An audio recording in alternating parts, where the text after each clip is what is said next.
नमस्ते। कार्यक्रम सीधा कुरा जनतासँग हेर्नुको निमित्त टेलिभिजन सेट अगाडि बसिरहनुभएका र इन्टरनेटको माध्यमबाट विश्वभर हामीलाई हेरेर बसिरहनुभएका सम्पूर्ण आदरणीय दर्शक महानुभावहरूलाई म रवि लामिछाने हार्दिक स्वागत तथा अभिवादन टक्राउँछु।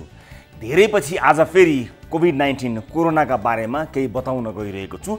जति बेला विश्वभर कोरोना फैलिँदै थियो त्यति बेला हामी सचेत हुन सकेनौँ, तयारी गर्न सकेनौँ। नेपालीलाई कोरोनाले छुँदैन भनेर गिलास फुट्ने गरी थरी थरी रम विथ तातो पानी एन्ड हनी हालेर चियर्स गर्नतिर लागेको पनि देखियो। कोरोनाको प्रभाव कम भएको बेलामा रम ठिकले ठिक गर्छ भनेर ठिक हुनेहरूलाई पनि सङ्क्रमणले छोइसकेको हुनुपर्दछ।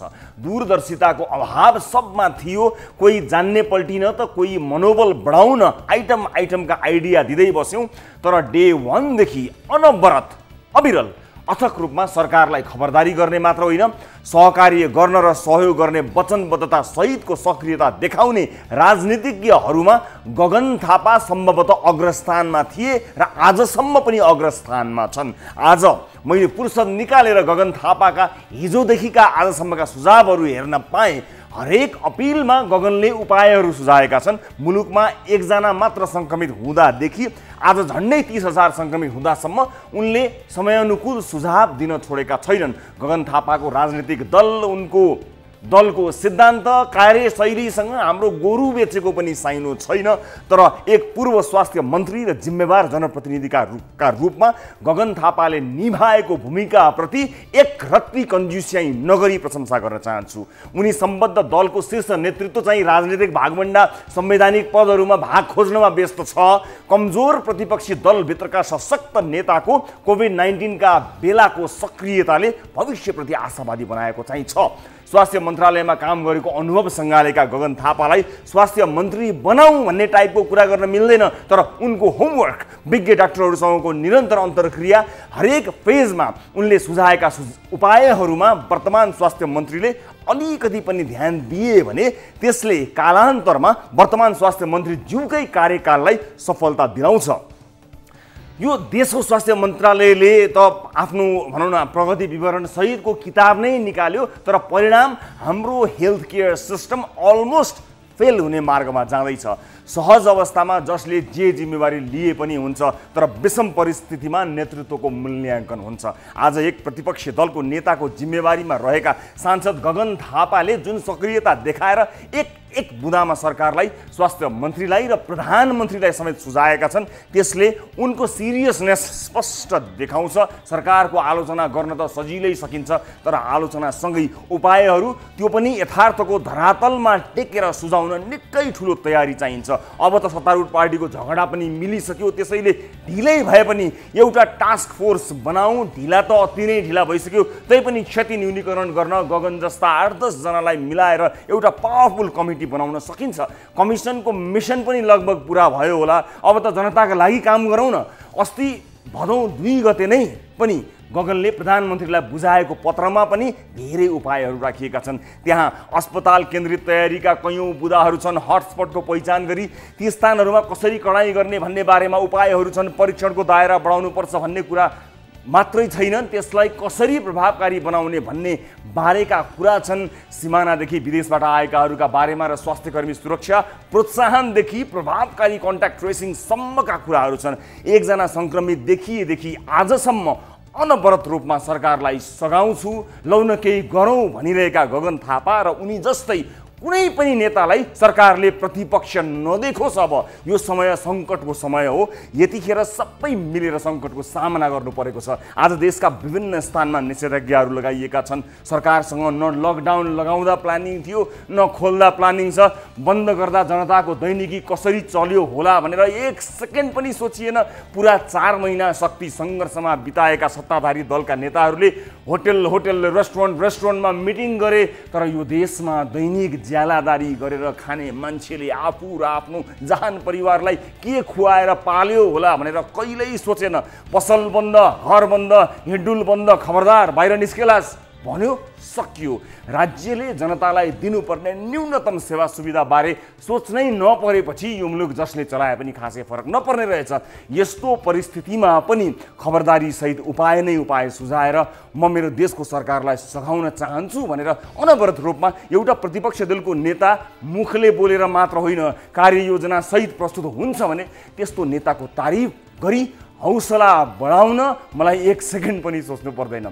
गलत गरे हात धोएर पछि लाग्ने र यो सम्पूर्ण तारिफको ब्याज सहित असुल्ने बाचा गर्दै कोभिड-19 महामारीमा देखाएको सक्रियताका लागि माननीय गगन थापालाई परेको बेहोर्ने गरी सलाम र आउनु सुरु गरौँ जनताको चासो गुनासो र प्रश्न सहितको विशेष कार्यक्रम सीधा कुरा जनतासँग।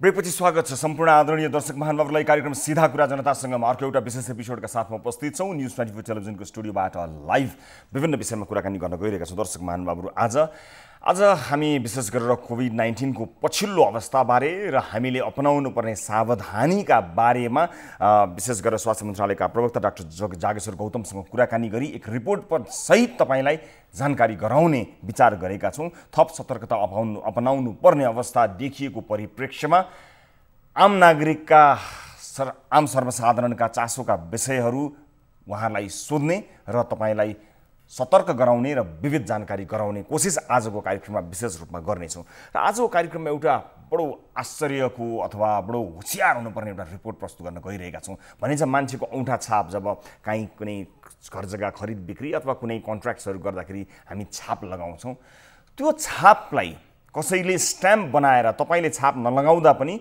स्ट्याम्पका माध्यमबाट जसरी कम्पनीहरूको लोगो अथवा स्ट्याम्प बन्छ नि त्यसरी स्ट्याम्प बनाएर छाप लगाइने सम्मको कृत्य हुन थालेको रहेछ, जसलाई देशको विधि विज्ञान प्रयोगशालाले समेत छुट्याउन नसक्ने सम्मको अवस्थामा पुगेको रहेछ। मान्नुहोस् कहीँ तपाईँको छाप लाग्यो भने मैले त यो छाप लागेको होइन भनेर तपाईँ अदालत जानुहोला, त्यसपछि पठाउने विधि विज्ञान प्रयोगशालामा हो। विधि विज्ञान प्रयोगशाला समेत झुकिएको अवस्था रहेको एउटा गम्भीर र सबैले सचेत हुनुपर्ने एउटा रिपोर्ट यहाँहरू समक्ष प्रस्तुत गर्न गइरहेका छौँ। नलिएको पैसाको ऋणको भारी बोकाइयो, नबेचेको चिज बेचेको बनाइयो, औँठा छाप छ त्यसलाई चेक गर्दाखेरि आफ्नै देखिन्छ तर त्यसलाई कसैले स्ट्याम्प बनाएर स्क्यान गरेर विभिन्न प्रविधि प्रयोग गरेर जसरी स्ट्याम्प लगाइन्छ औँठा छापको स्ट्याम्प लगाएको विशेष रिपोर्ट तपाईलाई सजग गराउन आजको कार्यक्रममा प्रस्तुत गर्न गइरहेका छौँ। यसका अन्य पाटाहरू फलोअप गर्दै जाउँला। र आजको कार्यक्रममा गत कार्यक्रमको एउटा फलोअप पनि प्रस्तुत गर्न गइरहेका थियौँ। बोल्न नसक्ने आवाजविहीन एक महिलामाथि भएको सामूहिक बलात्कारका विषयलाई लिएर गत कार्यक्रममा हामीले सम्बन्धित वडाका वडा अध्यक्षसँग कुराकानी गरेका थियौँ र उहाँले कार्यक्रममा प्रत्यक्ष रूपमा वाचा गर्नुभएको थियो कि आफूलाई त्यसरी दबाब दिने मिल्नका लागि दबाब दिन आउने मानिसहरूको विरुद्धमा म उजुरी गर्न जान्छु, 10:05 पुग्छु, 10:02 पुग्छु भन्नुहुने वडा अध्यक्षज्यू सम्पर्कमा आउनुभएको छैन। के भएछ भनेर यो गम्भीर विषयमा आज फलोअप गर्ने विचार गरेका छौँ। त्यस लगायतका अन्य विविध विषयहरू छन्। बुटवलको एउटा विषय छ, यो विशेष गरेर एक प्रेरणादायी कथा छ। एक जनप्रतिनिधिले जसले आफ्नो टिम लगेर होम आइसोलेसनमा बसेकाहरूको दैलोमा नै पुगेर आयुर्वेदिक औषधि लगायतका चिजहरू दिएर हौसला बढाइरहेका छन्। एउटा उदाहरणीय रिपोर्ट बन्छ होला भनेर आज त्यसबारे कुराकानी गर्छौँ। कार्यक्रमको सुरुवात गरौँ ताली र गालीबाट।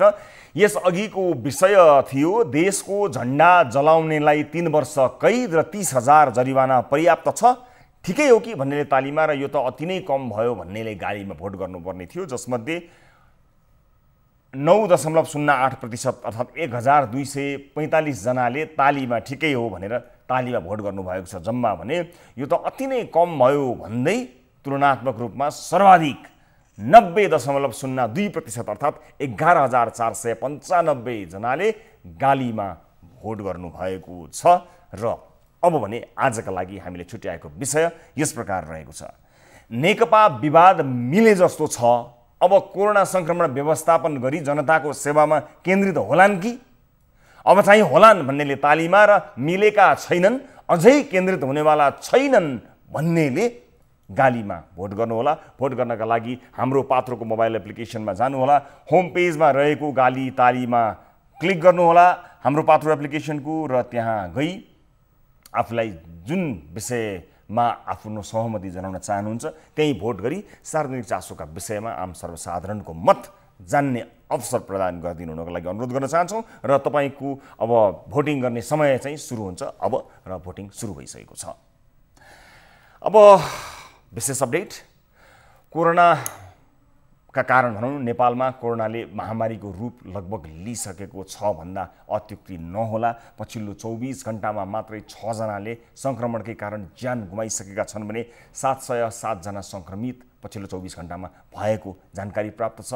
अवस्था यस्तोसम्म आइसकेको छ कि अब लक्षण नदेखिएका र स्वास्थ्य अवस्था सामान्य रहेका संक्रमित घरमै आइसोलेटेड हुनु परेको छ। काठमाडौँ उपत्यका लगायत देशका अधिकांश स्थानमा संक्रमितको संख्या हेरेर निषेधाज्ञा तथा लकडाउन गरिएको छ। यो सँगै कोरोनाकै डरका कारण अन्य रोगका बिरामीहरूले समेत उपचार नपाउने अवस्था आउन थालेको छ। उपचारमा फ्रन्टलाइनमा खटिएका स्वास्थ्यकर्मी तथा सुरक्षाकर्मीहरूमा समेत संक्रमण दर उच्च हुन थालेको छ। अहिलेसम्म देशभरको कोरोना अपडेट तथा उपचार नपाएर ज्यान गुमाएका धनुषाका एक युवकको विषय समेत समेटिएको यो रिपोर्ट हेर्नुहोस्।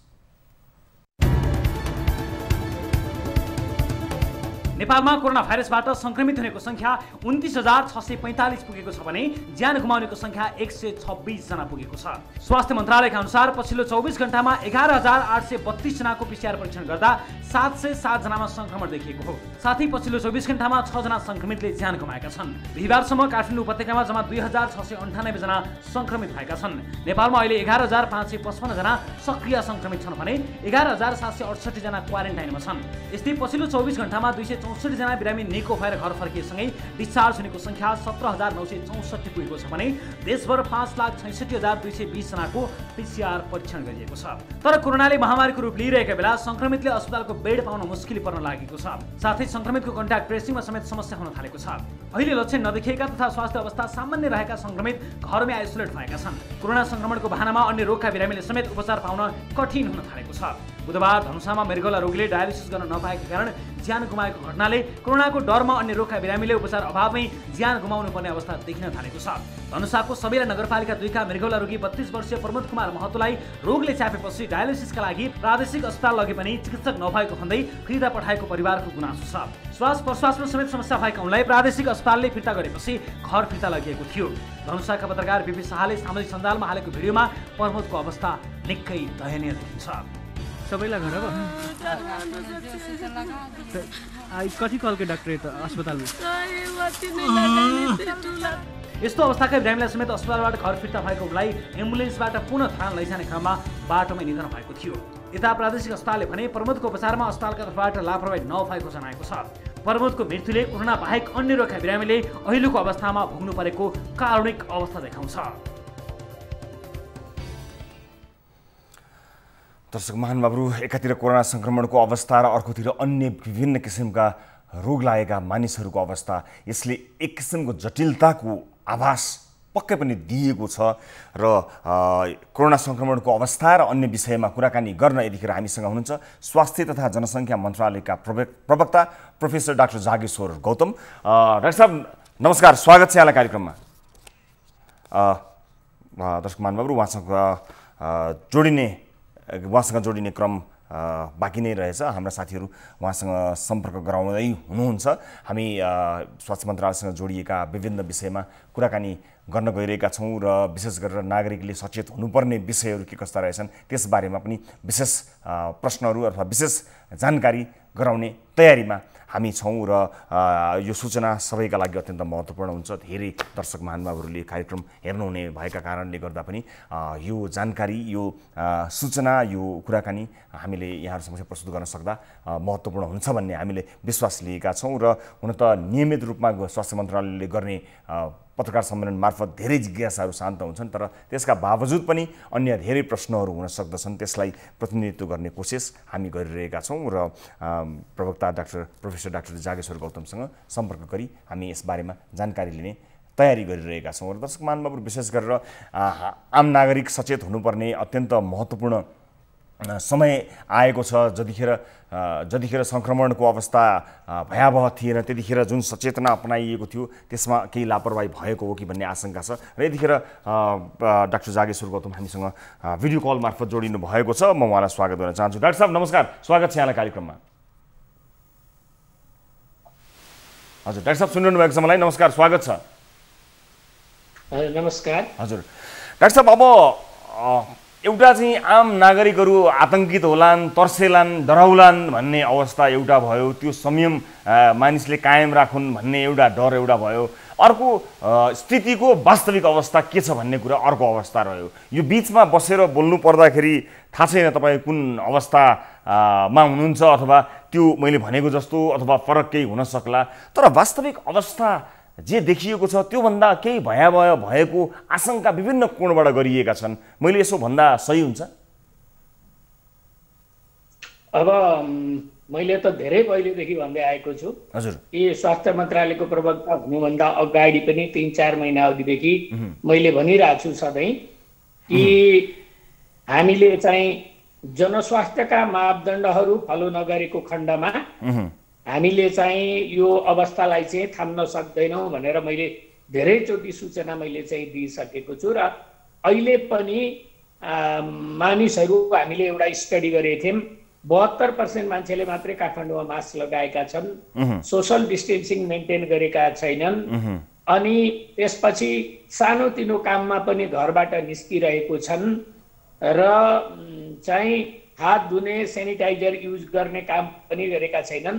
र हाम्रो अध्ययनमा चाहिँ 90% मान्छेलाई मास्क लगाउनु पर्छ भन्ने थाहा छ, तर 72% मात्रै लगाइरहेका छन्। भनेको यो 18% भनेको चाहिँ काठमाडौँ उपत्यकाको जनसङ्ख्यामा यो 9 लाख पपुलेसन हो। अब 9 लाख पपुलेसनले चाहिँ मास्क नलगाई हिँडेपछि यहाँको अवस्था कस्तो होला यो सहजै अनुमान गर्न सकिन्छ। त्यसो भएको भएर अहिले आएर जुन चाहिँ निषेधाज्ञा जारी भएको छ यसको उद्देश्य पनि जति मान्छे इन्फेक्टेड छन् ती मान्छे घरमै बसेर बरु घरभित्र चाहिँ सर्न सक्छ। बुढाबुढीहरूलाई चाहिँ हो धेरै असर गर्ने, उहाँहरू अस्पताल आइहाल्नुहुन्छ। जो मान्छे घरमा भएका दिन उमेर भएका मान्छेहरू छन् उनीहरू 14 दिनसम्म घरमै बसे भने चाहिँ 14 दिनमा उनीहरू अरूलाई रोग सार्न नसक्ने अवस्थामा पुग्छन् भनेर हामीले 14 दिन चाहिँ यो चाहिँ निषेधाज्ञा चाहिँ जारी गर्नुपर्छ भनेर हामीले रिक्वेस्ट गरेका छौँ स्वास्थ्य मन्त्रालयबाट। अब अहिले चाहिँ 1 हप्ताको लागि चाहिँ निषेधाज्ञा जारी भएको छ र अहिले पनि म भन्छु अहिले पनि के भइरहेको छ भने मानिसहरू चाहिँ पथ परेडमा बसिरहेका छैनन्। अहिले पनि जनस्वास्थ्यका मापदण्डहरू फलो गरिरहेका छैनन्। जसले फलो गरिरहेका छन् उहाँहरूलाई म धन्यवाद दिन चाहन्छु। नगर्नेहरूलाई यो अलि वार्निङको भाषा हुन सक्छ यो मेरो भनाइ। यदि तपाईहरूले चाहिँ यो जनस्वास्थ्यका मापदण्डहरू फलो गर्नु भएन भने यहाँको अवस्था काठमाडौँको अवस्था विकराल हुनेवाला छ र जति पनि डायबिटिज हाइपरटेन्सन भएका मान्छेहरू, ओल्ड एजका मान्छेहरू, किडनी डिजिज भएका मान्छेहरू, क्यान्सरका बिरामीहरू, रोगको विरुद्धमा लड्न सक्ने शक्ति कम भएका मान्छेहरूलाई चाहिँ हामीलाई बचाउन चाहिँ गाह्रो पर्छ र एकदम म्यासिभ रूपमा चाहिँ इन्फेक्सन भयो भने हाम्रा भएका अस्पताल, हाम्रा भएका भेन्टिलेटर, हाम्रा भएका आइसियुहरूले पुग्नेवाला छैन। र अहिले के पनि भइरहेको छ भने सम्पूर्ण दाजुभाइ दिदीबहिनीहरूले मास्क नलगाइदिनाले, सोसल डिस्टेन्सिङ कायम नगरिदिनाले, पथ परेडमा नबसिदिनाले, जरुरी नपर्दा पनि बाहिर हिँड्दिनाले, मर्निङ वाक जानाले, यस्तो गर्नाले उहाँहरूले चाहिँ आफूलाई पनि सारिरहनु भएको छ र हाम्रा स्वास्थ्यकर्मी डाक्टर नर्सलाई सारिरहनु भएको छ। जब डाक्टर नर्स स्वास्थ्यकर्मीहरू बिरामी हुन्छन् त्यसपछि चाहिँ हामीसँग चाहिँ सिधै मर्नु बाहेक अरू केही पनि विकल्प हामीलाई बाँकी रहँदैन। गम्भीर कुरा बताउनु भयो डाक्टर साहब तपाईँले। अब यो तर्सिने आत्तिने भन्दा पनि साँच्चै नै तर्सिनु पर्ने अवस्था भएपछि तर्सिनै पर्यो। त्यस कारणले यसमा डिप्लोमेटिकली भनौँ न अलिकति मिलाएर कुरा गर्नुपर्ने त ठाउँै छैन। त्यसको अर्थमा पनि तपाईँले भन्नुभएको यो कुरालाई गम्भीरतापूर्वक दर्शकहरूले लिनुहुनेछ भन्ने कुरामा म विश्वस्त छु। अब एउटा यथार्थबारे हामी जानकारी लियौँ, अझ डेटामा अलिकति जाउँ, अलिकति हाम्रो फ्याक्ट र फिगर्समा अलिकति जाउँ। जस्तो हामीसँग भेन्टिलेटरमा लानुपर्ने बिरामीहरू हुने भयो भने मैले सुनेअनुसार 1200-1500 भेन्टिलेटरभन्दा बढी देशभरि उपलब्ध छैन भन्ने छ। त्यसको अवस्था के छ र त्यसको अहिले कति चाहिँ नि अहिले अकुपाई भएर बसेको छ? अलरेडी त्यो खाली त छैनन् होला, अन्य बिरामीहरू अथवा कोभिडकै बिरामीहरूबाट पनि त्यो भरिएको होला। कति छन् लगभग ठ्याक्कै नम्बरमा नभए पनि र तिनको अवस्था के छ डाक्टर साहब? अब आजसम्मको इन्फर्मेसन हामीले हेर्दाखेरि आजसम्म 129 जना बिरामी आइसियुमा छन् त्यसमध्ये 54 जना अहिले भेन्टिलेटरमा छन् आजको दिनमा। 54 जना र यही गतिमा बढ्यो भने तपाईँलाई मैले अलिकति चाहिँ प्रश्न पारौँ, अमेरिका जस्तो देशमा न्युयोर्कमा मान्छेहरूले आइसियु नपाएर, भेन्टिलेटर नपाएर, बेड नपाएर, जुन संसारको महाशक्ति राज्य हो त्यहाँ चाहिँ के नसक्ने मान्छेहरू थिए, त्यहाँ के अर्थतन्त्रले धानेको थिएन, के त्यहाँ चाहिँ मान्छेहरूले काम गर्न सकेको थिएनन्, र पनि मान्छेहरू चाहिँ भेन्टिलेटर नपाएर, आइसियु नपाएर, बेड नपाएर मान्छेहरूले चाहिँ अकालमा ज्यान गुमाउनु पर्यो। त्यस्तो धनी देशमा भने तपाईँ नेपालमा के एकैचोटि चाहिँ यहाँ म्याजिक त हुने होइन नि, एकैचोटि के जादु भएर चाहिँ एकैचोटि 10,000 20,000 भेन्टिलेटर आउन सक्ने अवस्था हुन्छ। र मैले तपाईँलाई एउटा कुरा के जानकारी दिउँ भने भेन्टिलेटर मगाउँदा पनि भेन्टिलेटर टाइममा आइपुग्दैन। तपाईँलाई म एउटा कुरा भन्न चाहन्छु, जर्मनीले चाहिँ चाइनाबाट सामान कार्गो विमानमा राखेर थाइल्यान्ड पुर्याएको, थाइल्यान्डबाट त्यो प्लेन जर्मनी नउडिकन अमेरिका उडेको थियो। त्यस्तो स्कार्सिटीको अवस्था छ संसारभरि। यो कुरा हामीले 5-6 महिनादेखि भन्दै आएका छौँ। र सामान पाउनु पनि पर्यो, सामान आइपुग्नु पनि पर्यो। खालि सामानको कुरा गरेर हुँदैन, म्यानुफ्याक्चर पावरको कुरा हुन्छ, स्पेसको कुरा हुन्छ, टेक्नोलोजीको कुरा हुन्छ। त्यो कुराहरू सबै एक दिनमा ओभरनाइट बन्ने कुरा होइन। तर देशमा जे जति उपलब्ध छ हामी ती सामानहरूलाई व्यवस्थित गर्दैछौँ, गरिरहेछौँ। अहिले भेन्टिलेटरहरू पाइपलाइनमा पनि छ, हामी खरिद पनि गर्दैछौँ। र म एउटा इम्पोर्टेन्ट कुरा के भन्न चाहन्छु भने आउने 2 वर्ष जति हामीलाई धेरै डिफिकल्ट हुनेवाला छन्। यो 2-4 महिनामा यो समस्या समाधान भएर जानेवाला छैन। मान्छेहरूलाई के लागेको छ, यो सिजनल फ्लू हो, 2 महिनामा 4 महिनामा ठिक हुन्छ भन्ने खालले मान्छेहरूले उसमाटतिर कुरा गर्थे। त्यति बेला पनि मैले भनेको थिएँ यो कोरोना तुरुन्त जानेवाला छैन, यसको भ्याक्सिन नआएसम्म चाहिँ यो रोगको क्योर हुनेवाला छैन, प्रिभेन्सन हुनेवाला छैन। त्यसो भएर हामी अहिलेदेखि नै एकदमै होसियारी हौँ। रोग आइपुग्यो भने काठमाडौँको 50 लाख जनसङ्ख्यामा हामीले चाहिँ बचाउन गाह्रो पर्छ, हामी पनि बाँच्न गाह्रो पर्छ भनेर हामीले यो कुरा धेरैचोटि अनुनय विनय गऱ्यौँ, अनुरोध गऱ्यौँ। स्वास्थ्य मन्त्रालयको तर्फबाट, व्यक्तिगत तर्फबाट धेरैचोटि रिक्वेस्ट गऱ्यौँ, तर पनि मान्छेहरूले यो कुरा बुझेनन्। आज रोग छेउमै आइपुग्यो। हिजो रोग चाहिँ रौतहटमा हुँदा, धनगढीमा हुँदा, उदयपुरमा हुँदा, विराटनगरमा हुँदा काठमाडौँको इलाइटहरूलाई धेरै फरक परेको थिएन। यो त त्यहाँका मान्छेलाई हुने रोग हो, यो त गरिबहरूलाई हुने रोग हो, यो त इन्डियाको सिमानामा हुने मान्छेलाई हुने हो, हामीलाई छुँदैन भनेर फिल गरिरहेको थिएँ। आज रोग घर छेउमै आयो, आज चाहिँ नजिकै आइपुग्यो। आजभन्दा 15 दिन अगाडि मैले भनेको थिएँ रोग नजिकै आइपुग्यो, बल्ल आँखा खुल्न थाल्यो। अब आँखा खुलेर अलिकति विचार पुर्याउँदा झ्याप्पै रोगले चाहिँ हामीलाई अप्ठ्यारो पारिसक्यो। यो कुरा अझ पनि मान्छेहरूले बुझिरहेका छैनन्। तपाईँको यो चाहिँ लोकप्रिय कार्यक्रम मार्फत फेरि नेपाली दाजुभाइ दिदीबहिनीहरूलाई म अनुरोध गर्छु, कोरोना कोभिड-19 को संसारभर उपचार छैन, यसको कुनै पनि उपचार छैन, यसको भ्याक्सिन पनि छैन। र अहिले हामीले गरिरहेको उपचार भनेको सिम्प्टोमेटिक ट्रिटमेन्ट हो, जे परिआउँछ त्यही हो। जस्तो कसैलाई ज्वरो आयो सिटामोल दिन्छौँ, कसैलाई चाहिँ खान नसकेन हामी चाहिँ सलाइन दिन्छौँ, कसैलाई पाइप मुखबाट पाइप राखेर हामी खान दिन्छौँ, र चाहिँ कसैलाई अक्सिजन पुगेन हामी अक्सिजन दिन्छौँ। अनि चाहिँ के अरे हामी पर्यो भने भेन्टिलेटरमा हाल्छौँ, तर भेन्टिलेटरमा हालेका मान्छेहरू एकदम कम मान्छेहरू मात्रै फिर्ता हुन्छन्। अर्को इम्पोर्टेन्ट कुरा, हामी चाहिँ जुन कन्भ्यालेसेन्ट प्लाज्मा दिएको छौँ त्यो पनि स्टडी हो, त्यो पनि कतिमा इफेक्टिभ देखिएको छ, कतिमा इफेक्टिभ देखिएको छैन। र चाहिँ एन्टिभाइरल मेडिसिनको यहाँ एकदम ठुलो हल्ला भएको छ नेपालमा। हामीले ट्रायलको रूपमा मगाएर बिरामीलाई फ्रीमा हामीले दिन लागिरहेछौँ, तर यहाँ पनि यो एन्टिभाइरल नभएर मान्छे मरे भनिरहेछन्। यो सबै चाहिँ यो अहिलेको कोरोना चाहिँ कोरोना पोलिटिक्समा कन्भर्ट भएको छ। यो सरकारलाई विरोध गर्ने खजाना बनेको छ अहिले। यसरी चाहिँ चल्दैन। हामी सब मिलेर नेपाली रुलिङ पार्टी, विरोधी पार्टी, सम्पूर्ण जनसमुदाय, मिडिया, जनता सबै मिलेर यो रोगको विरुद्धमा लड्नु पर्ने बेलामा हामी तेरो गाँठ ठुलो कि मेरो गाँठ ठुलो भनेर गाँठ कोराकोरी गरिरहेछौँ। यो चाहिँ बहुत नराम्रो छ र हामीले रोगलाई चिनिरहेको छैनौँ। As a medical scientist, as a medical doctor मैले चाहिँ यो कुरामा चाहिँ मेरो घोर आपत्ति छ, जनताहरूले कुरा बुझेका छैन। हजुर, अब म दुईवटा विषयमा लान जान्छु। एउटा निजी अस्पतालहरूको अवस्था र निजी अस्पतालहरूलाई प्रत्येक अस्पताललाई तपाईँहरूले आई थिङ्क 20% चाहिँ खाली गरेर राख्नु कोभिड पेसेन्टका लागि भन्नुभएको कुरालाई लिएर एउटा यो विषयमा कुराकानी गर्छु। र अर्को चाहिँ नि भ्याक्सिनको संसारभरि चलेको जुन अब यो हल्ला चर्चा छ त्यसले कहिले पूर्णता पाउला र हामी त्यसको लाभ कहिले लिन पाउला भन्ने यो दुईवटा म पहिलो विषयमा जोडेँ डाक्टर साहब। जस्तो डेडिकेटेड कोरोनाकै लागि अस्पताल बनाएर त्यही नै राख्दाखेरि अझ त्यो सङ्क्रमण नहोला भनेर केही विज्ञहरूले बताइरहेका छन् भने सरकारले चाहिँ हरेक अस्पताललाई 20% चाहिँ छुट्याएर राख्नु है भनेर भनिरहेको छ। त्यो हुँदाखेरि त हामीले त सबै ठाउँलाई सबै जति पनि ठाउँहरू छन् ती सबै ठाउँलाई सबै अस्पतालहरूलाई सङ्क्रमित बनाउन त कतै खोजिरहेका छैनौँ भन्ने किसिमको पनि एउटा कुराहरू आइरहेको छ। यसको वास्तविकता के हो डाक्टर साहब?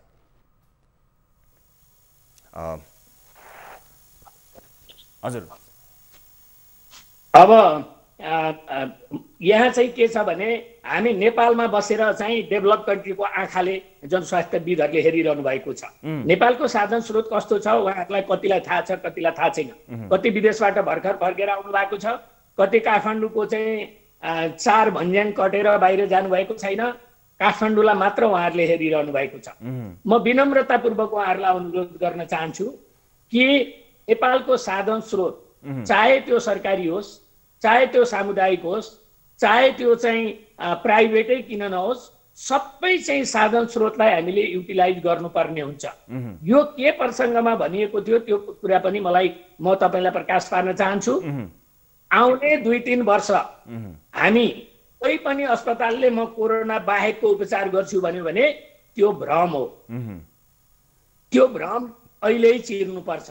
सपोज कुनै अमुक एउटा अस्पतालमा 100 जना बिरामी गयो, जाँच गर्यो 10 जना पोजिटिभ आए भने त्यो बिरामीको उपचार गर्नु पर्दैन।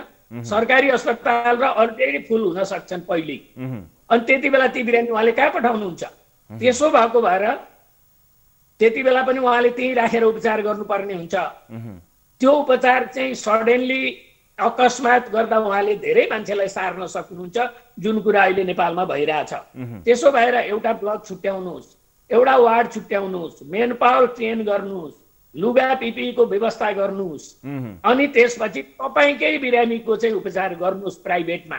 तपाईँका बिरामी, तपाईँकामा आउने बिरामीको उपचार गर्नुहोस् भन्दाखेरि कोभिडको बिरामी आयो भने सरकारी भेट्दैन, नन कोभिड आयो भने उहाँ उपचार गर्ने। के उहाँले महामारीको बेला चाहिँ म उपचार गर्दिनँ भनेर उहाँले संस्था दर्ता गर्नु भएको हो? बिल्कुल बिल्कुल मेरो प्रश्न छ। र अर्को कुरा मैले उहाँलाई सजिलो सोलुसन पनि दिएको छु। के सोलुसन दिएको छौँ भने हामीले ठिक छ 5 वटा प्राइभेट अस्पताल मिल्नु, एउटा अस्पताललाई कोभिड बनाउनु, 4 वटालाई नन कोभिड बनाउनु, नाफा फाइदा सेयर गर्नु। हामीलाई त बिरामीले चाहिँ बेड पाउनु पर्यो। भोलि उहाँले अपरेसन गर्नुभयो, सपोज एउटा चाहिँ कार्डियक सर्जरी गर्नुभयो अथवा पाठेघरको सर्जरी गर्नुभयो, पित्त थैलीको अपरेसन गर्नुभयो, पोस्टअपमा आएर कोभिड पोजिटिभ आयो, अब त्यो बिरामीलाई के न्याक्दै उहाँले त्यहाँबाट निकालेर बाहिर पठाउनुहुन्छ? त्यसको उत्तर के छ यसमा? त्यसो भएर जिम्मेवार तरिकाले सोचौँ। अब चाहिँ कोभिड बिनाको भनौँ न समाजमा चाहिँ भनौँ न 10% मान्छे इन्फेक्टेड भयो भने उहाँको अस्पतालमा आउने पनि 10% मान्छे कोभिड पोजिटिभ हुन्छन्। ती बिरामीको उपचार उहाँले कहाँबाट गर्नुहुन्छ? कहाँ लगेर गर्नुहुन्छ? उहाँले कहाँ पठाउनुहुन्छ? ती बिरामीलाई घरमा पठाउनुहुन्छ कि बाटोमा बितारा पार्नुहुन्छ कि चाहिँ उहाँलाई कहाँ पठाउनुहुन्छ? आर्यघाट पठाउनुहुन्छ? उहाँले कहाँ पठाउनुहुन्छ? उहाँले त्यसो भएर मैले त सजिलोको लागि यो कुरा भनेको थिएँ, तर उहाँहरू चाहिँ आफैको ठीक छ यसको इन्टरप्रिटेसन आधिकारिक प्रतिनिधि अब जसरी मन्त्रालयमा आउनु भएको छ। ठीक छ यो विज्ञ डाक्टर साहबहरूले गर्ने कुराहरू भयो, यो आम मान्छेकाले त्यसका विभिन्न आयामहरू बुझ्न सक्ने कुरा भएन, तर जस्तो निर्णय तपाईँहरूले गर्नुहुन्छ त्यो आम मानिसका हितमा आओस् त्यो निर्णय भन्ने बाहेक यसमा टिप्पणी थप रहेन। अब अन्तिममा छोटकरीमा अब यो विभिन्न देशहरूले भ्याक्सिन बनायौँ, अब यसलाई चाहिँ हामी बनाउँदैछौँ, यसलाई ट्रायल गर्दैछौँ भन्ने किसिमका समाचारहरू विभिन्न आइरहेका हुन्छन् र कतिपय राजदूतावासहरूका प्रतिनिधिहरूले स्वयं राजदूतले पनि तत्त देशहरूमा भनेका देशहरूबाट हामी नेपाललाई पनि सहयोग गर्छौँ, हामी तपाईँहरूलाई पनि दिन्छौँ भने जस्ता कुराहरू आइरहँदाखेरि यो चाहिँ अब तपाईहरुको यो प्रोफेसर डाक्टर्सहरुको कम्युनिटीमा त यसबारेमा निकै चर्चा चल्छ होला। यसको वास्तविकता के हो? आम मान्छेले यो कुरालाई कसरी बुझ्ने, के त्यस्ता भ्याक्सिनहरु बनेका हुन्, बनिरहेका छन् र यदि हुन् भने नेपाल जस्तो देशले हामीले त्यसबाट कहिलेसम्म लाभ लिन पाउँछौं होला? त्यसको सिनारियो आम मान्छेले बुझ्ने गरी डाक्टर साहब एकचोटी जानकारी पाउन। अब अहिलेसम्म भ्याक्सिन चाहिँ फेज 3 ट्रायलमा पुगेको छ। ट्रायलकै अवस्थामा छ र ट्रायलबाट यो पास भइसकेपछि गाडीको इन्जिन बन्दा बित्तिकै गाडी चढेर हिँड्न पाइँदैन। ओके। इन्जिन बनिसकेपछि त्यो इन्जिन अनुसारका गाडीहरू प्रोडक्सन गर्न पर्छ। भने जस्तै भ्याक्सिन पत्ता लाग्दा बित्तिकै भ्याक्सिन चाहिँ बजारमा आउँदैन, त्यसको लागि प्रोडक्सन गर्नुपर्ने हुन्छ। र अहिलेसम्म 100 भन्दा बढी भ्याक्सिन प्रोडक्सनको लागि चाहिँ संसारभरि काम भइरहेको छ। हामी कोभ्याक्स फ्यासिलिटीको लागि चाहिँ पनि हामीले चाहिँ गाभी अन्तर्गत हामीले पुरा गरिरहेछौँ। WHO सँग पनि हाम्रो चाहिँ अहिले समन्वय भइरहेको छ र अरू देशहरूले पनि भ्याक्सिन निकालेको छौँ भनेर चाइना, रसियाहरूले पनि दाबी गर्नुभएको छ। हामी चाहिँ के भन्छौँ भने सबभन्दा पहिला जहाँबाट चाहिँ के अरे भ्याक्सिन निस्किन्छ हामी त्यहीबाट चाहिँ किन्नको लागि हामीले चाहिँ एउटा डेभलपिङ कन्ट्रीको हिसाबले हामीले चाहिँ उहाँहरूसँग डिल गरेको छौँ र त्यो चाहिँ सप्लाई गर्ने बेलामा चाहिँ समानुपातिक तरिकाले चाहिँ यो सप्लाई हुन्छ। हामी त्यसले काम गरिरहेछौँ। मैले अस्ति नै पनि एउटा चाहिँ पब्लिकली पनि मैले भनेको थिएँ हामी भ्याक्सिनको लागि चाहिँ हामी चाहिँ क्लोज सम्पर्कमा छौँ। भ्याक्सिन पत्ता लाग्दा बित्तिकै प्रोडक्सन हुँदा बित्तिकै ल्याउने खालको मेकानिजमको लागि हामी तदारुकताका साथ काम गरेका छौँ। नेपालले यस्तो प्रिभिलेज पहिले पनि पाएको थियो र अहिले पनि पाउँछ। यसमा म सम्पूर्ण दाजुभाइ दिदीबहिनीहरूलाई ढुक्क हुन विनम्रतापूर्वक यसो आइडियाका लागि जसरी डेभलप भइरहेको छ यो भ्याक्सिन बनाउने काम, यसलाई प्रोडक्सन गर्ने काम र आयो, पत्ता लाग्यो, सफल परीक्षण भयो, एकदमै युजफुल पनि भयो भन्ने जस्तो आइरहेको छ। यो त हामीले विभिन्न ठाउँमा नन मेडिकल पर्सनहरूले हेर्ने, सुन्ने, बुझ्ने कुराहरू भयो। तपाईको विचारमा यो जसरी चाहिँ आइरहेको छ यसको हिसाबले हाम्रो जस्तो देशले अहिलेको प्रोडक्सनमा अथवा अहिलेको यो अवस्थामा कहिलेसम्म हामीले लाभ लिन सक्छौँ होला भन्ने तपाईलाई लाग्छ? एउटा टाइम फ्रेमको अन्दाज केही बताउन सक्नुहुन्छ तपाईँ? अहिले मान्नुहोस् आजको दिनमा सफल भएको चिजलाई हामीले कहिले प्राप्त गर्न सकौँला भनेर यो लेम्यानका लागि एकदमै यो क्वेसन्स पनि मेरो अलिकति एकदमै लेम्यान क्वेसन्स भयो होला पनि, जे होस् अब आम मान्छेले त यसै गरी बुझ्ने नै हो। त्यसका लागि टाइम फ्रेम चाहिँ के होला, कहिलेसम्म आशा गर्न सकिएला? अहिलेसम्म भ्याक्सिन पत्ता लागेको छैन। ट्रायल मात्रै भएको छ, फेज 3 ट्रायलमा पुगेको छ। यो ट्रायल सक्सेस भयो भने अनि चाहिँ यो भ्याक्सिन चाहिँ तयार हुने अवस्थामा पुग्छ। त्यसपछि हामी भन्न सकिन्छ, त्यसपछि चाहिँ हामीले बताउन सक्छौँ। मेरो विचारमा 2022 को अराउन्डतिर चाहिँ हामीले प्राप्त गर्न सक्छौँ कि भन्ने हामीले आशा गरेका छौँ। बाफ रे बाफ, हामीसँग अझै 2 वर्ष छ, यसको इफेक्ट सहनुपर्छ हामीले। अझै भनौँ न, यो त एउटा प्रेडिक्सन मात्र भयो, मिनिमम पनि त्यति समयसम्म सचेत रहनुपर्ने छ। यो चाँडै जाने सिजनल फ्लू अथवा यो गइहाल्छ, वेदरसँगै जान्छ, बिस्तारै जान्छ, पत्ता लागिहाल्छ भनेर यसलाई नजरअन्दाज गर्ने ठाउँ कहीँ पनि छैन।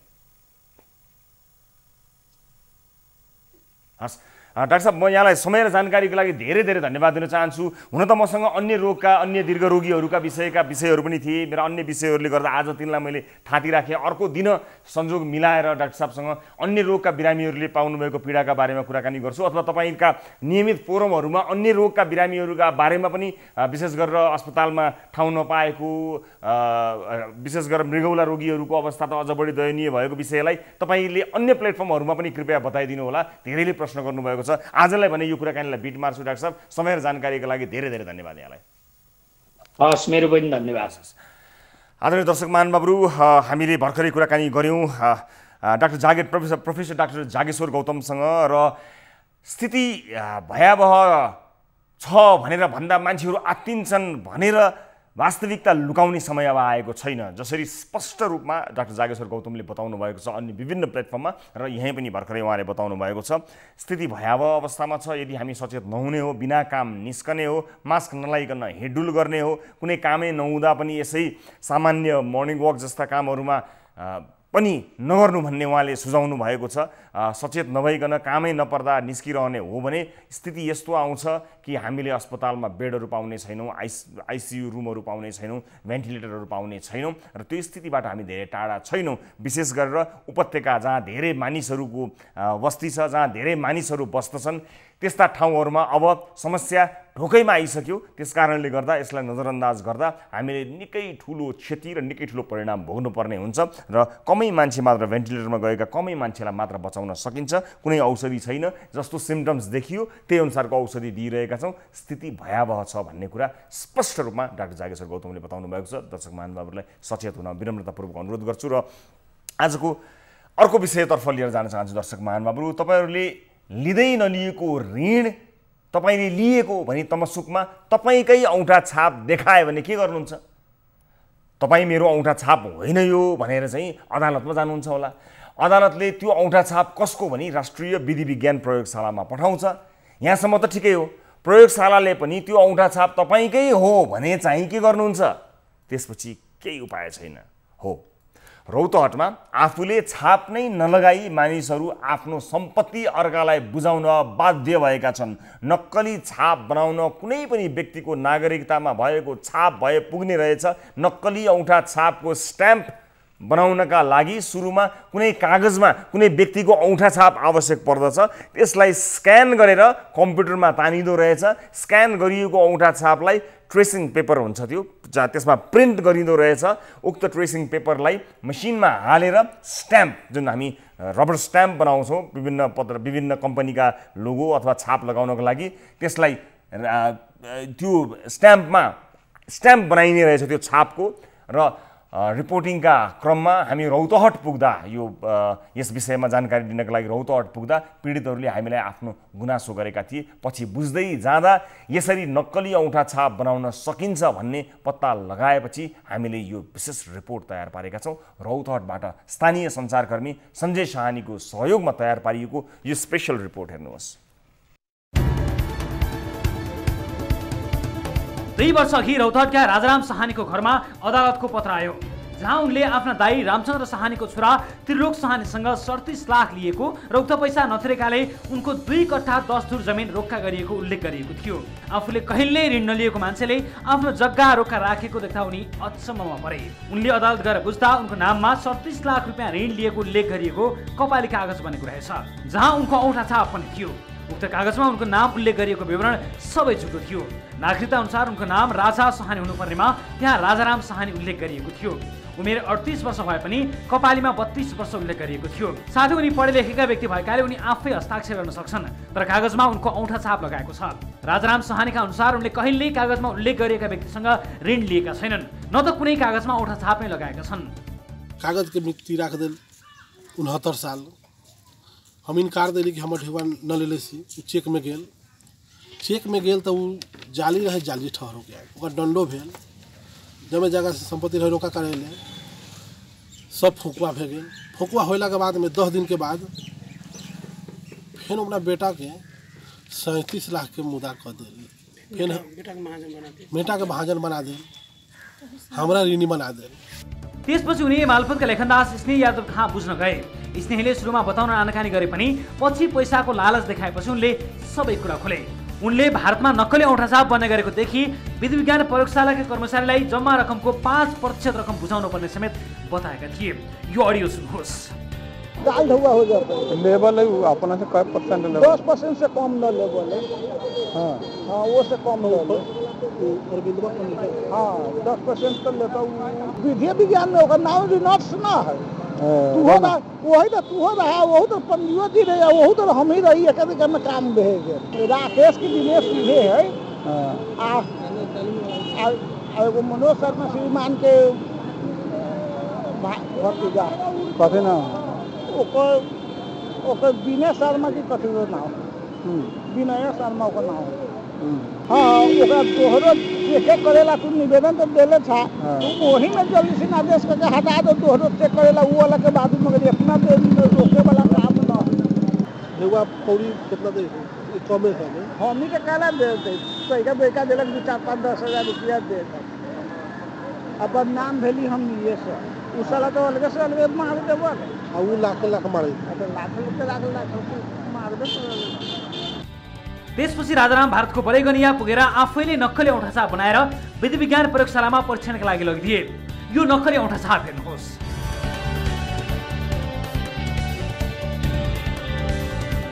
नक्कली छाप बनाउन कुनै पनि व्यक्तिको नागरिकतामा भएको औँठा छाप आइपुग्छ। त्यही छापका आधारमा औँठा छापको स्ट्याम्प बनाउने गरिन्छ।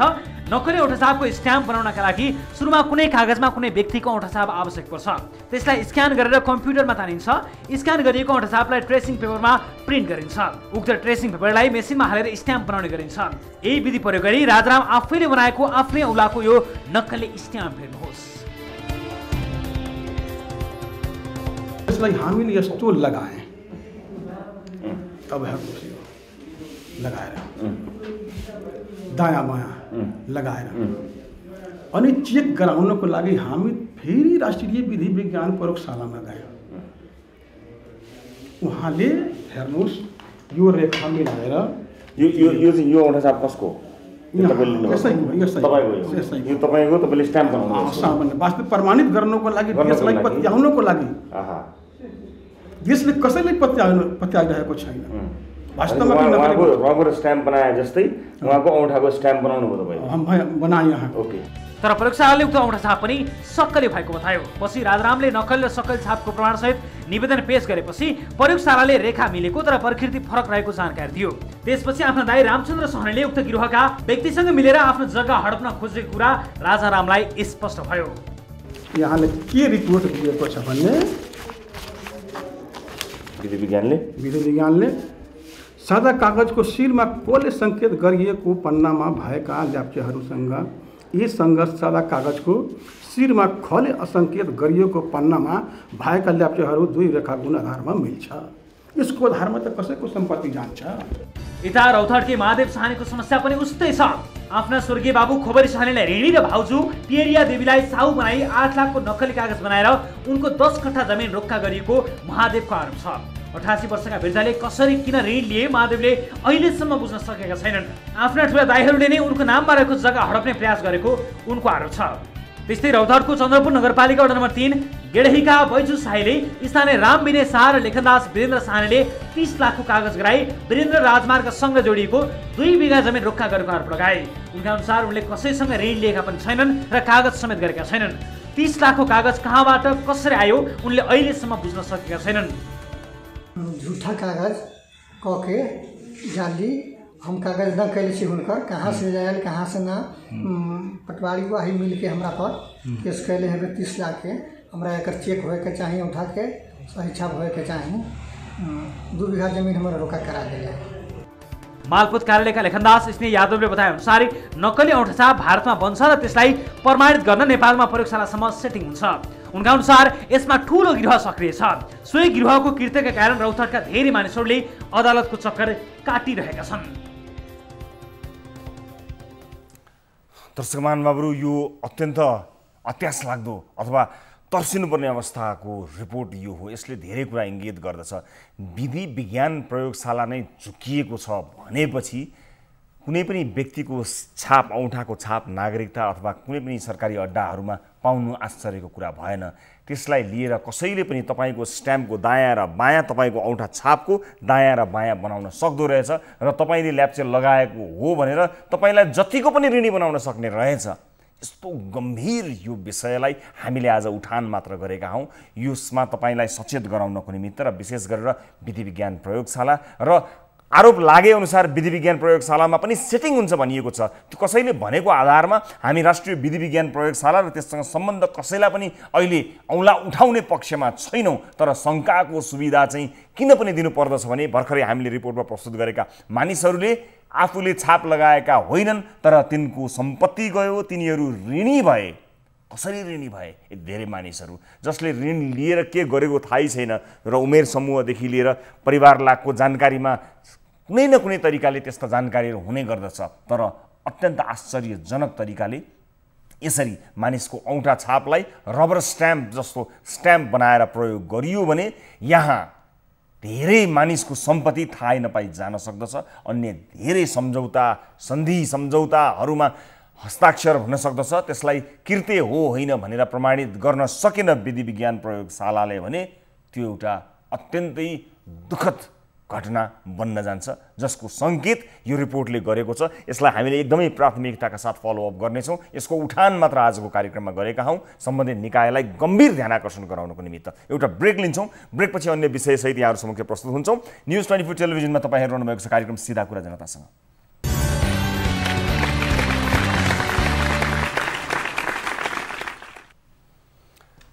ब्रेकपछि स्वागत छ सम्पूर्ण आदरणीय दर्शक महानुभावहरूलाई कार्यक्रम सिधा कुरा जनतासँगमा। दर्शक महानुभावहरू विभिन्न रिपोर्टहरू प्रस्तुत गर्दै तपाईँलाई सम्बन्धित निकाय समक्ष कुराकानी गरिवरी जानकारी गराउने यस कार्यक्रममा आज सुरुवातमा हामीले कोभिड-19सँग सम्बन्धित विषयमा विशेष कुराकानी गर्यौँ डाक्टर जागेश्वर गौतमसँग। त्यो कुराकानीलाई अत्यन्त मनन गर्नुहोला र दर्शक महानुभावहरू त्यसलाई गम्भीरतापूर्वक लिनुहोला भन्ने हामी विनम्रतापूर्वक फेरि पनि अनुरोध गर्न चाहन्छौँ। स्थिति जसरी उहाँले बताउनु भएको छ त्यो स्थिति अत्यन्त भयावह हुनेतर्फ गइरहेको छ। हामी सचेत भएनौँ भने त्यसको परिणाम हामीले भोग्नुपर्नेछ भन्ने विषयमा उहाँले जानकारी दिनुभएको कुरालाई म फेरि पनि दर्शक महानुभावहरूलाई निवेदन गर्न चाहन्छु। काम परेको छैन भने घरै बस्नुहोला र विभिन्न सूचनाका लागि हामी छौँ। त्यसभन्दा पनि माथि अझ फ्रन्ट लाइनमा स्वास्थ्य कर्मीहरू हुनुहुन्छ, सुरक्षाकर्मीहरू हुनुहुन्छ। त्यसकारणले कुनै काम परेको छैन, आपत परेको छैन, अप्ठ्यारो परेको छैन भने कृपया घरबाट ननिस्किनको लागि हामी विनम्रतापूर्वक दर्शक महानुभावहरूलाई अनुरोध गर्न चाहन्छौँ। यो चेनलाई ब्रेक गर्न सकियो केही समय भने हामी मुक्त हुन सक्दछौँ। कृपया विशेष ध्यान दिनुहोला, फेरि पनि अनुरोध गर्न चाहन्छु। र अब आजको अर्को विषय यो फलोअप रिपोर्ट। गएको कार्यक्रममा महोत्तरीकी 35 वर्षीय बोल्न नसक्ने महिलामाथि भएको सामूहिक बलात्कारको घटनाका विषयमा हामीले रिपोर्ट प्रसारण गऱ्यौँ। उक्त घटनामा वडा अध्यक्षका मान्छे हुँ भन्दै पीडित परिवारलाई मिल्न दबाव र प्रलोभन देखाइएको पनि अडियो नै हामीले प्रसारण पनि गरेका थियौँ। हामीले यस विषयमा महोत्तरी नगरपालिका 5 रामगोपालपुरका वडा अध्यक्ष जितेन्द्र चौधरीसँग लाइभ कुराकानी पनि गऱ्यौँ। वडा अध्यक्षज्यूले पनि केही व्यक्ति प्रलोभन दिन आएको भनेर लाइभ कार्यक्रममा स्वीकार पनि गरेका थिए र हामीले वडा अध्यक्षज्यूलाई बलात्कार गरेको घटना मिलाउन आउने व्यक्ति विरुद्ध उजुरी दिनुहुन्छ भनी सोधेका थियौँ। वडा अध्यक्ष चौधरीले बुधबार नै आफू प्रहरीकोमा गएर उजुरी दिने बताएका थिए। 10:05 अझ समय समेत तोकिएको थियो। तर न त वडा अध्यक्षज्यूले कोही विरुद्ध उजुरी दिनुभयो न बलात्कारका आरोपी नै पक्राउ परेका छन्। वडा अध्यक्षलाई उजुरी दिनुभयो भने हाम्रा टिभी जर्नलिस्टले सोध्न फोन गर्दा दिनभरि फोन उठेको छैन। कुनै अन्य कारण हुन सक्दछ, त्यसलाई हामीले यही नै नभनिहालौँ अहिलेलाई। तर महोत्तरीबाट टिभी जर्नलिस्ट ललन मण्डलले पठाएको यो फलोअप रिपोर्ट हेर्नुहोस्। महोत्तरीमा बोल्न नसक्ने महिलामाथि भएको बलात्कारको घटना मिलाउन वडा अध्यक्षकै संलग्नता भएको देखिएको छ। गत साउन 10 गते राति रामगोपालपुर नगरपालिका 5 की 35 वर्षीय महिलामाथि बलात्कार गरेको आरोप लागेका स्थानीय जितु मण्डल र खुर्गे मुखियाका विरुद्ध जिल्ला प्रहरी कार्यालय महोत्तरीमा किटानी जारी परेको छ। दोषी खुल्याम घुम्दा पनि प्रहरीले नदेखि चाहिँ गरेको स्थानीयको आरोप छ। यति मात्र होइन, यो घटना मिलाउन वडा नम्बर 5 का वडा अध्यक्ष जितेन्द्र चौधरी मार्फत 6 लाख रुपियाँ पीडित परिवारलाई दिएर घटना मिलाउने प्रयास भइरहेको आरोपित युवाका मामाले बताएका थिए। यो सुन्नुहोस्। लड़की पक्ष वाला कति कहिरहला? वो कहे जी बोल कि जन वो पैसा दे देते ना ओकरा माने 6 लाख रुपया ओकरा फेंक देते तो जे कहबा से हम करब से करेगा। जेना कहबा से करला जेना हो तो काम करे के चलते आवे तो जे करे के कर। तो जितेंद्र के मार्फत से जाय छै, कहे जितेंद्र कहि दो तो से करबे। हां कहे। यो विषयमा हामीले वडा अध्यक्ष चौधरीसँग लाइभ कुरा गरेका थियौँ। उनले घटना मिलाउन आरोपित पक्षका मान्छेले आफूलाई भेटेको स्वीकार गर्दै आफूले मुद्दा मिलाउन नमिल्ने भन्दै फर्काएको बताएका थिए। यो सुन्नुहोस्।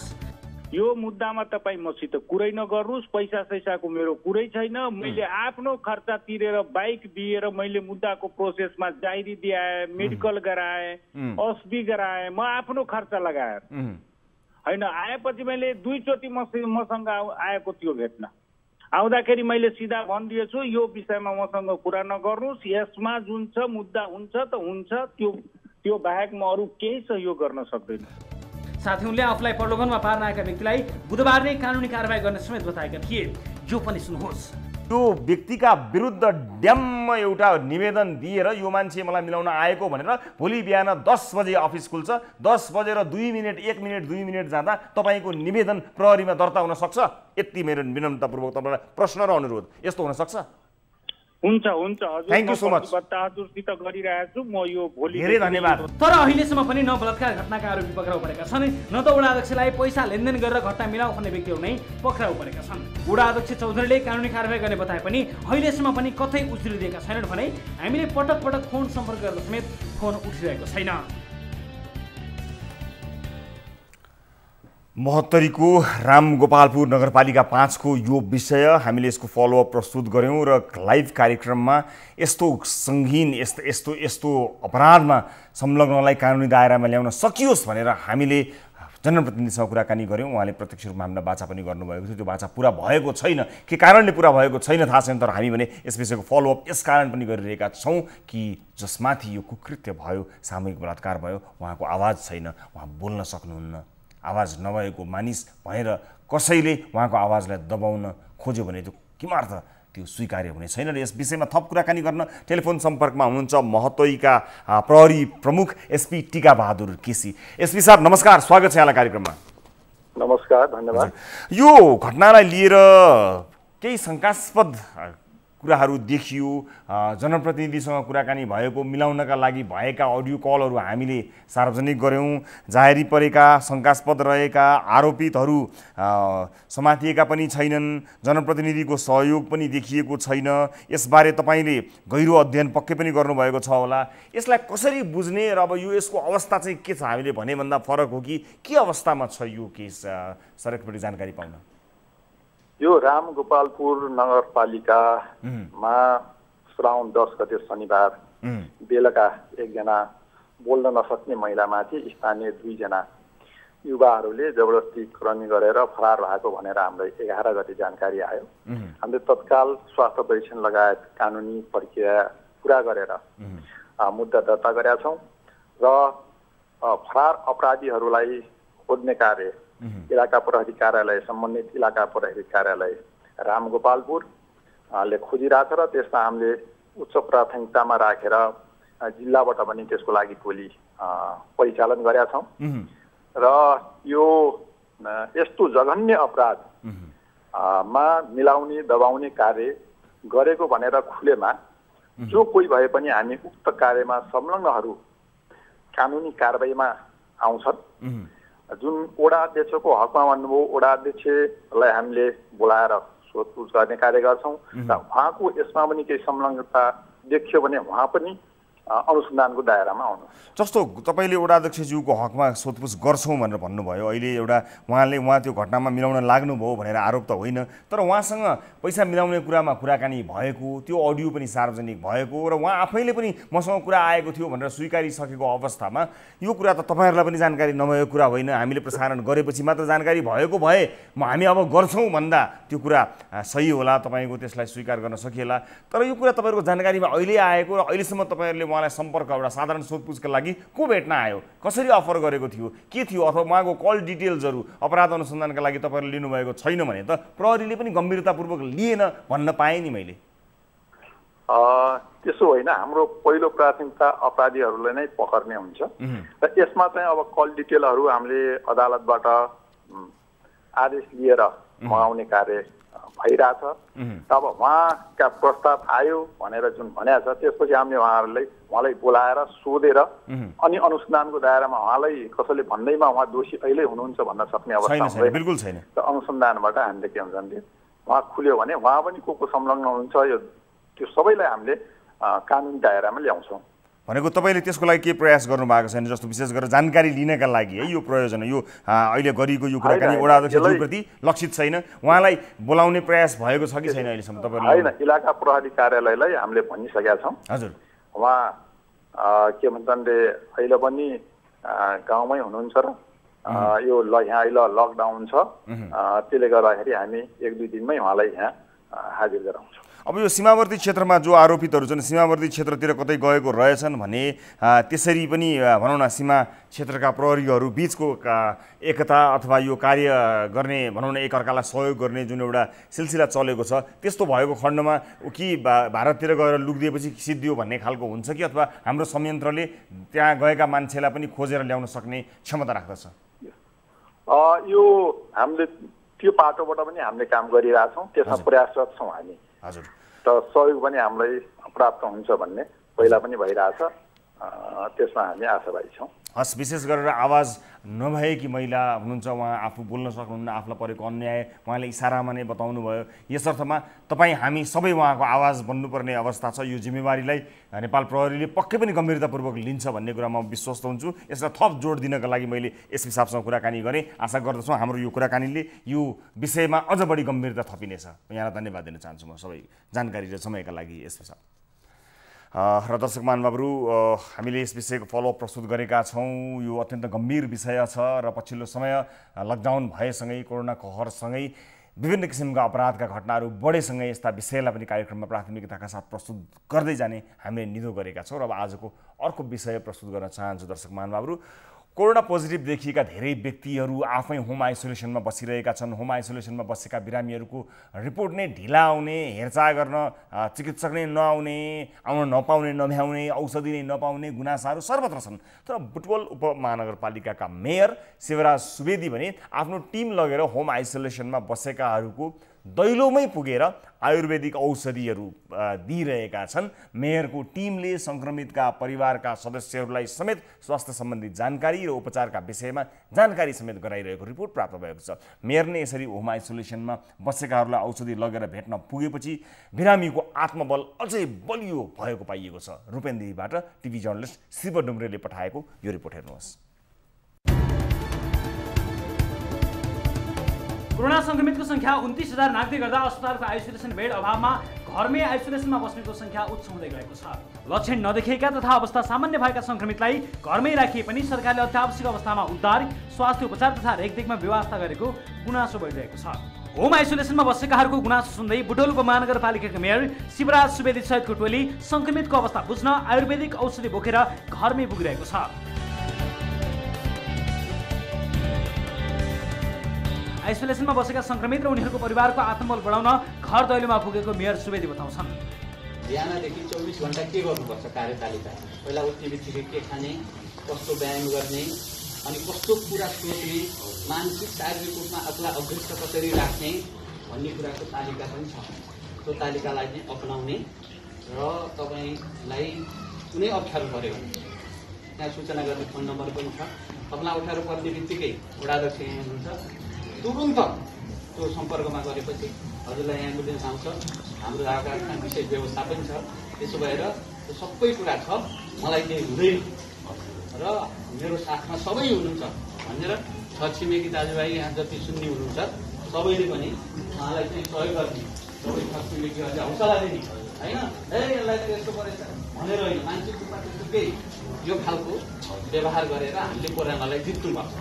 संक्रमित र संक्रमितको परिवारलाई समाजमा अपहेलनाको दृष्टिकोणले हेर्न थालिएपछि सामाजिक चेतका लागि पनि यस्तो अभियान आवश्यक रहेको छ। रोग प्रतिरोधी क्षमता बढाउने घरेलु तथा आयुर्वेदिक औषधि बोकेर भेट्न पुग्दा आइसोलेसनमा बसेका संक्रमित र उनीहरूको परिवारले खुसी व्यक्त गरिरहेका छन्। बिहिबारसम्म बुटवलमा भेटिएका 130 जना कोरोना संक्रमित मध्ये 26 संक्रमण मुक्त भएका छन्।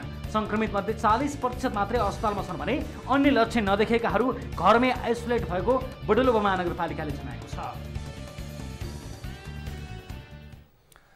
दर्शक महानुभावहरू, धेरै ठाउँमा कोरोना संक्रमितहरूलाई अलिकति हेरेको दृष्टिकोणले हेरिने, कतिपय ठाउँमा त संक्रमितहरू घरभित्र बसेको ठाउँमा बाहिरबाट तालचा लगाइने सम्मका अमानवीय व्यवहार भइरहेको र सुनिरहेको स्वास्थ्य कर्मीहरूमाथि समेत अमानवीय व्यवहार भइरहेको परिप्रेक्ष्यमा यस्तो सुखद समाचार दर्शकहरूलाई यसकारण पनि साट्न र बाँड्न मन लागेको हो कि यसले अन्य धेरै ठाउँका मानिसहरूलाई एउटा प्रेरणा दिन सकोस् र यो एउटा उदाहरणीय बनोस् भनेर हामीले यो विषय प्रस्तुत गरेका हौँ। र यस विषयमा कुरा पनि गर्न चाहन्छौँ। हामी र टेलिफोन सम्पर्कमा यतिखेर हामीसँग हुनुहुन्छ बुटवल उपमहानगरपालिकाका मेयर शिवराज सुवेदी। मेयर साहब नमस्कार, स्वागत छ यहाँलाई कार्यक्रममा।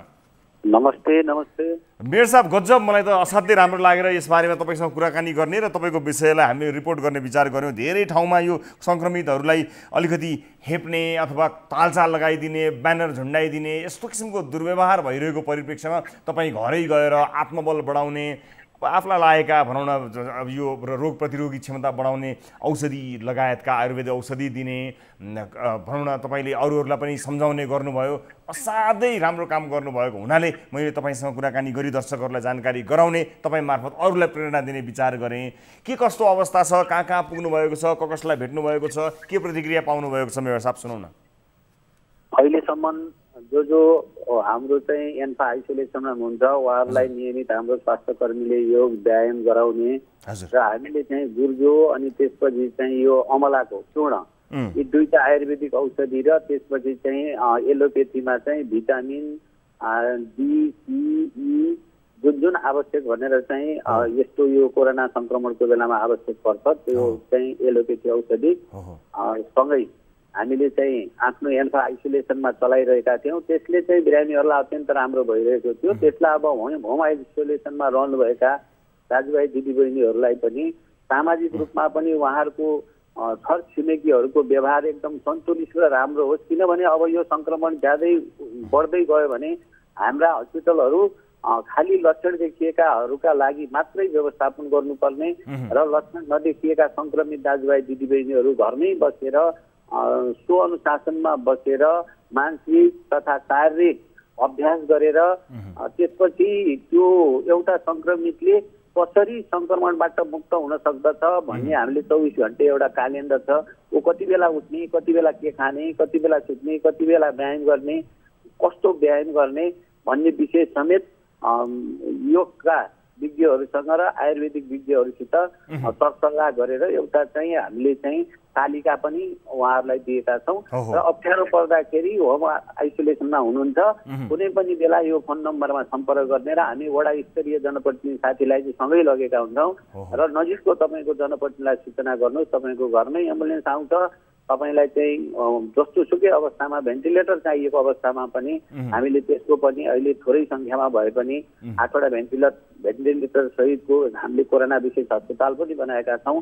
यहाँसम्म तपाईँलाई हामी लगेर पनि बचाउने कोसिस गर्नेछौँ। हिम्मत नहार्नुहोस्, यसरी अगाडि बढ्नुहोस् भन्ने खालले उहाँहरूलाई चाहिँ खास गरी प्रतिरोधी क्षमता बढाउने एउटा चाहिँ औषधि मूल्य र व्यायाम प्राणायामको माध्यमबाट, अर्को सामाजिक रूपमा वरपरेका छरछिमेकीहरूले हौसला दिएर माया दिएर यो नै अहिलेको चाहिँ औषधि हुन सक्छ कुनै भ्याक्सिन आदि इत्यादि नभएको बेलामा भनेर हामीले सोचेर नै यो कामलाई अगाडि बढाएका छौँ। बिल्कुल एकदमै, त्यसकारणले यो सबैका लागि उदाहरणीय बोनस भन्नका लागि यो पर्टिकुलर यही विषयमा केन्द्रित रहेर कुराकानी गर्ने। अब अर्को पनि अब तपाईँले अब यति राम्रो काम गरिरहनु भएको छ, यसबीचमा मानिसहरूको अपेक्षा के पनि छ भने बुटवलमा विशेष गरेर यो लकडाउन अथवा बन्दाबन्दी भएको बेलामा, निषेधाज्ञा भएका बेलामा भनौँ मानिसहरू घर बसिरहेका छन् र कतिले रोजगारी गुमाएका छन्। रोजगारी गुमेपछि कतिपय हुँदा खाने मानिसहरूका लागि त यो अत्यन्त पीडाको समय छ। नुन तेल दाल चामल तरकारी लगायतका खाद्यान्न दैनिक जीवन चलाउन मुस्किल परिरहेको छ। त्यस्ता विपन्न वर्गहरूका लागि पनि मेयर साहबले केही गर्नुहुन्छ कि भनेर पनि मानिसहरूले अपेक्षा गरेका छन्। त्यस्ता मानिसहरू जो जागिर गुमाएका छन्, जोसँग अब खानका लागि खाद्य सामग्रीहरू घरमा छैन, त्यस्ता मानिसहरू अब काम भएको भए त काम गर्थे, कामै छैन, दैनिक ज्याला मजदुरी गर्ने वर्ग अझ बढी पीडित भएको छ। त्यस्ताका लागि चाहिँ तपाईँहरूको के योजना छ, के अपेक्षा गर्न सक्छन् ती मानिसहरूले? अहिले टेलिभिजन हेरेर बडो यो प्रश्न आएको हुनाले मलाई जहाँसम्म लाग्छ अब तपाईँले के भन्नुहुन्छ भन्ने कुरा चाहिँ भोल्युम बढाएरै सुन्नुहुन्छ, उहाँहरूले के भन्न चाहनुहुन्छ? धन्यवाद। हामीले विगतमा पनि अत्यन्त धेरै कोसिस गरेका हौँ। सक्नेले नसक्नेलाई भन्ने सिद्धान्त अनुसार बुटवलमै रहनुभएका सङ्घ संस्था व्यक्तित्वले पनि विगतको लामो लकडाउनमा चाहिँ झन्डै 50% बढी हाम्रो राहतको कार्यक्रममा पनि हामीले सञ्चितको सम्पूर्ण खर्च गर्नु परेन। बुटवलवासी दाजुभाइ दिदीबहिनीहरू जो सक्षम हुनुहुन्छ उहाँहरूले नगरपालिकासँग समन्वय गरेर सहकार्य गर्नुभयो। त्यसपछि हामीले अब यो सधैँ राहतको कुरा भन्दा नि कामका लागि खाद्यान्न अथवा कामका लागि पैसा भन्ने हिसाबले हामीले प्रधानमन्त्री रोजगार कार्यक्रमलाई पनि त्यस्तै साथीहरूलाई जोड्यौँ र विभिन्न चाहिँ परियोजनाहरूमा उहाँहरूलाई संलग्न गराउने। अझै पनि हामी पनि हाम्रा चाहिँ नगरपालिकाका आयोजनाहरू छन्, जो श्रम आधारित आयोजनाहरू छन्, ती आयोजनामा उहाँहरूलाई जोड्ने र एउटा हामीले श्रम रोजगार सूचना केन्द्र र चाहिँ भूमि ब्याङ्कको अवधारणा अगाडि सारेका छौँ। खेतीयोग्य जमिनहरू जो एक खेती मात्रै भएका छन् तिनलाई 3 खेती गर्ने, त्यो काममा उहाँहरूलाई जोड्ने, वैदेशिक रोजगार गुमाएकालाई त्यसमा जोड्ने, यही रोजगार गुमाएकाहरूलाई पनि सर्ट टर्म तालिमहरू दिएर हामी कृषि र अन्य बजारीकरण गर्न सकिने छिटो पैसा आउने यस्ता कुराहरूको बिजनेस प्लान बनाइदिने पनि गरी हामीले चाहिँ योजना अगाडि सारेका छौँ। अहिले त ज्यान जोगाउने कुरा प्रमुख भएको हुनाले यो संक्रमणको उच्च जोखिममा चाहिँ छर छिमेकी वल्लो पल्लो बुटोलका दाजुभाइ दिदीबहिनीहरू अत्यन्त सहृदय हुनुहुन्छ। प्रत्येकले टोल संस्थामा कोही मान्छे त्यस्तो छ भने नगरपालिकै पुग्नु पर्दैन, हाम्रो टोल संस्थाको सभापति हाम्रो वडा समिति त्यही समन्वय गर्नुहुन्छ र आपत परेको छ भने वडा समितिको सिफारिसमा हामी सेन्ट्रल रूपमा कसैलाई भोकै मर्न नदिने कुराको चाहिँ जोगो र व्यवस्था हामी गर्दैछौँ। बिल्कुल धन्यवाद, यहाँलाई धेरै धेरै धन्यवाद। यो तपाईँले बताउनु भएको कुराले पक्कै पनि त्यहाँ जति पनि मानिसहरू हुनुहुन्छ उहाँहरूमा एउटा आशाको सञ्चार पक्कै गरेको छ होला। मेयर साहब, यहाँलाई म धन्यवाद दिन चाहन्छु सहभागिताका लागि। तपाईँसँग यस विषयमा केन्द्रित रहेर हामीले कुराकानी गऱ्यौँ र अन्य धेरै मानिसहरूलाई यसले प्रेरणा दियोस् भन्ने पनि हामी चाहन्छौँ। विशेष गरेर कोरोना सङ्क्रमितहरूमाथि विभिन्न किसिमको दुर्व्यवहार समेत भइरहेको छ, मानसिक यातना दिने किसिमका व्यवहारहरू भइरहेका छन् स्वास्थ्य कर्मीहरूमाथि, सुरक्षाकर्मीहरूमाथि। कतिपय अवस्थामा घरभित्र बसेका कोरोना सङ्क्रमितहरूको घर बाहिर लगेर ब्यानर टाँसिदिने एउटा त्यस किसिमको निम्न स्तरको व्यवहार पनि भएको र मानिसहरू घरभित्र बसेका ठाउँमा बाहिरबाट तालचा लगाइदिएका सम्मका अमानवीय घटनाहरू भएको परिप्रेक्ष्यमा तपाईँको यो विषय साँच्चै नै प्रेरणादायी बन्छ र हामीले यस सङ्क्रमणमा भएका मानिसहरूलाई समाजमा अवहेलनाको दृष्टिकोणले हेर्नुपर्ने कुनै पनि कारण छैन, किनभने हर कोहीलाई यो सङ्क्रमण हुन सक्दछ। होसियारी अपनाउनु जरुरी छ, तर यस किसिमका व्यवहार काहीँ कसैले नगरौँ, उहाँहरूलाई प्रोत्साहन दिउँ र मनोबल बढाउनको निमित्त मद्दत गरौँ, सकेको मद्दत गरौँ। र विशेष गरेर स्वास्थ्यकर्मीहरू, सुरक्षाकर्मीहरू जो फ्रन्टलाइनमा काम गर्नुहुन्छ उहाँहरूका लागि त अझ बढी यो समाजले धेरै धेरै चिज गर्नुपर्ने हुन्छ, धेरै साथ सहयोगको अपेक्षा उहाँहरूले गर्नुहुन्छ र त्यो वातावरण हामीले सृजना गर्नुपर्छ भन्दै आजका लागि कार्यक्रमको निर्धारित समय समाप्त भइसकेको छ। दर्शक महानुभावहरू, थप न्युजका लागि हाम्रो वेबसाइट www.news24nepal.com मा जानुहोला। साथै हामीलाई फेसबुक, ट्विटर र युट्युबमा पनि फलो गर्न सक्नुहुनेछ। हाम्रो पात्रको मोबाइल एप्लिकेसनमा गई गाली वा ताली शीर्षकमा आफ्नो अमूल्य मत राख्न नबिर्सनुहोला। कार्यक्रम सिधा कुरा जनतासँगको आजको श्रृङ्खलाबाट सम्पूर्ण युनिटका साथमा 10 औँला जोडेर नमस्ते रवि लामिछानेको।